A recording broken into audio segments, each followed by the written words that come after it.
तिसरा श्लोकच. स एवायं मया तेऽद्य योगः प्रोक्तः पुरातनः भक्तोऽसि मे सखा चेति रहस्यं ह्येतदुत्तमम्. तो जेव्हा बोलिलो आज तुझ योग पुरातन, जीवीचे गुज हे थोर, तू ही भक्त सखा तसा.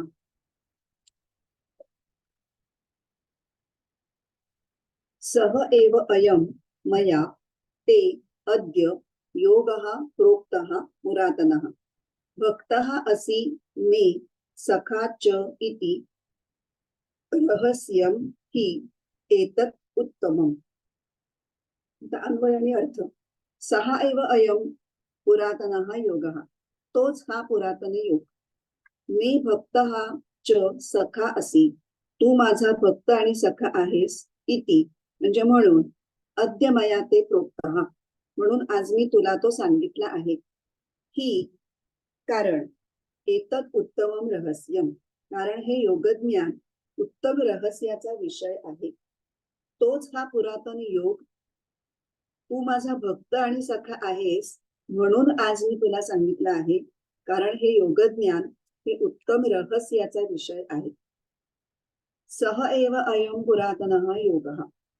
हा योग किती पुरातन आहे ते पहिल्या श्लोकात सांगितलेलंच आहे की सृष्टीच्या आरंभी जो मी स्वतः सूर्याला सांगितला आणि परंपरेने तो पुढे मनु, इक्ष्वाकू इत्यादी अनेक राजर्षींच्या पर्यंत पोचला. त्यांनीही तो चांगल्या प्रकारे आचरणात आणला. पण काळाच्या ओघामध्ये राजे अधिकाधिक उपभोगप्रिय होत चालले आणि त्याच्यामुळे हा योग लुप्तप्राय झाला.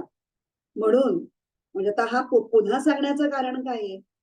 पूर्वी सांगितला होता पण त्याची परंपरा आता खंडित झाली, त्यामुळे तो पुन्हा सांगण्याची गरज निर्माण झालेली आहे.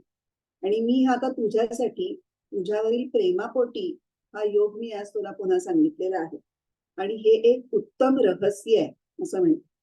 रहस्य म्हणजे अत्यंत महत्वाची आणि सहज लक्षात न येण्याजोगी अशी काहीतरी गूढ गोष्ट. रहस्यम ह्येतदुत्तमम्. आता इथे रहस्य याचा पहिला अर्थ आहे की या कर्मयोगालाच उत्तम रहस्य असं म्हटलेलं आहे. कारण काय रहस्य आहे याच्यामध्ये की साधारणपणे ज्या कर्मामुळे जीव हा बांधला जातो किंवा कर्म बंधनात पडतो, तेच कर्म जर कर्मयोगाच्या पद्धतीने केलं तर तेच कर्म तुम्हाला मुक्तीच्या मार्गावरती पुढे घेऊन जायला कारणीभूत ठरतं. म्हणून कर्मयोग जर तुम्हाला आचरणात आणणं शक्य झालं तर 4 गोष्टी तुम्हाला जमतात. किंवा एक, तुमची करण्याची आसक्ती सुटते, मिळवण्याची लालसा संपते, जगण्याची तीव्र इच्छा ही पण कमी होते आणि मरणाचं भयही संपतं. आपण मागे ह्या 4ही गोष्टींचा एकदा उल्लेख केलेला तुम्हाला आता आठवत असेल. कधी कधी सांगितल्यानंतर आपल्याला आठवतं का हे आपण ऐकलेलं आहे का कुठेतरी किंवा वाचलेलं आहे कुठेतरी. तर ह्या इतक्या गोष्टी नष्ट करणारा हा कर्मयोग हे उत्तम रहस्य, हा एक भाग. आणि उत्तम रहस्य याचा अजून एक वेगळा अर्थ लावलेला आहे की भगवंत स्वतः हे रहस्य सांगतात की, तर ते काय सांगतायत की मीच सृष्टीच्या आरंभी सूर्याला उपदेश केला होता आणि तोच मी आता अवतार घेऊन इथे प्रकट झालेलो आहे. त्यामुळे रहस्यम या पदाने भगवंत आपल्या महानतेचा परिचय अर्जुनाला करून देत आहेत की मानव देहामध्ये अवतार धारण करून देखील भगवंत आपलं ईश्वरीय सामर्थ्य हे अर्जुनाला सांगण्याचा प्रयत्न करतायत. पण तो त्यांना अजून ईश्वर म्हणून जाणत नाहीये. काही फार थोडे लोक त्यांना ईश्वर म्हणून जाणत होते. त्याच्यातले एक भीष्म होते, एक विदुर होते आणि एक कुंती होती. हे तिघजण परब्रह्म म्हणून जाणत होते. पण बाकीचे त्यांना फक्त एक अलौकिक पुरुष किंवा जास्त सामर्थ्यशाली एवढंच. आणि अर्जुन तर सखा म्हणूनच जास्त, कारण ते समवयस्क होते, ते खूप येणं जाणं होतं आणि सख्यत्व खूप होतं. आता हे रहस्याचे 2 अर्थ बघितले. म्हणजे आपण पहिलं कर्मयोग हेच रहस्य आणि दुसरं श्रीकृष्ण हे परब्रह्म आहेत हे दुसरं रहस्य, ते स्वतःच सांगतात. आता हे रहस्य उघड करण्याचं कारण काय? तर भक्तोसी मे सखा चेती, तू माझा भक्त आहेस आणि माझा मित्र आहेस. तर भक्ताची समर्थाने केलेली व्याख्या काय आहे भक्त तो विभक्त नव्हे आणि विभक्त तो भक्त नव्हे. म्हणजे तू माझा भक्त आहेस याचा अर्थ तू माझ्यापासून वेगळा नाहीच आहेस. आता ही कृष्ण अर्जुनाची फार घट्ट जोडी होती. म्हणजे फेविकॉल का जोड है असं म्हणतात, इतकी घट्ट, आणि ती फोडण्याचा खूप जणांनी खूप प्रयत्न केला.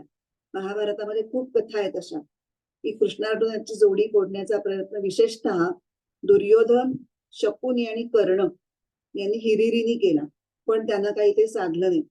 कृष्णांनी स्वतः अनेक ठिकाणी सांगितलेलं आहे की अर्जुन हा माझा सखा आहे, तो माझा प्राण आहे.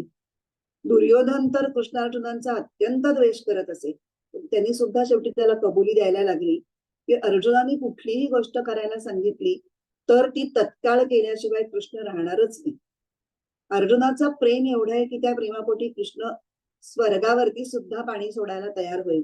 आणि आत्ताच मी मोहनाताई चितळ्यांच्याकडून 11वा अध्याय ऐकून आली, तर विश्वरूप दर्शनाच्या सुरुवातीलाच त्यांनी इतकं रंगवून सांगितलं आणि आपल्या डोळ्यासमोर सगळ्या गोष्टी अशा उभ्या राहतात जणू काही, की नुसतं अर्जुनाने इच्छा व्यक्त केली की मला विश्वरूप दर्शन बघायचं आहे, म्हणता क्षणी श्रीकृष्णाने विश्वरूप दर्शन दाखवायला सुरुवात केली. तर तो त्याच्या प्रेमामध्ये इतका वाहवत गेला की त्याला हेही लक्षात आलं नाही की हे दाखवलेलं विश्वरूप त्याला पाहायला आपण दिव्य दृष्टी पण दिली नाहीये, ती सुद्धा विसरून गेलोय. हे जे बारकावे आहेत ना, हे सगळे आपल्याला ज्ञानेश्वरीतूनच कळतात. गीतेमध्ये खूप आपल्याला पटपट पटपट गोष्टी संक्षिप्त सांगितल्यात, पण त्याच्या पाठीमागे त्यावेळेला घडलेलं जे काही नाट्यमयता असेल ती सगळी ज्ञानेश्वरी आपल्या समोर उलगडून मांडते. आणि अर्जुनाचं म्हणजे हे कृष्णाच्या बाजूनी अर्जुनावरचं प्रेम, तसं अर्जुन सुद्धा कृष्णासाठी अगदी प्राण देण्यासाठी सुद्धा तयार, इतकी त्यांची घनिष्ठ मैत्री होती. आणि अर्जुनाने अशी निष्काम सख्य भक्ती आचरली म्हणून हा योग भगवंतांनी अर्जुनाला उलगडून दाखवला. म्हणजे आता बुद्धी पलीकडील परमतत्व हेच आपलं आत्मतत्व आहे.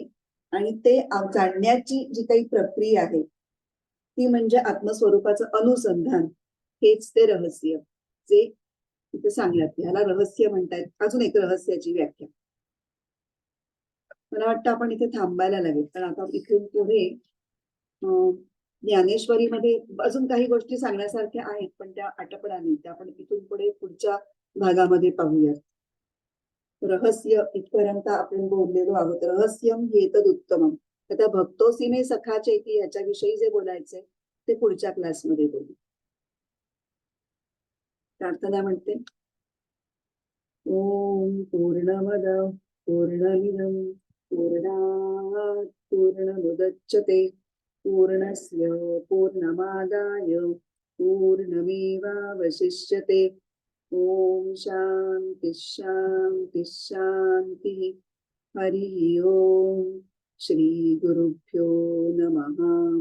हरि ओम.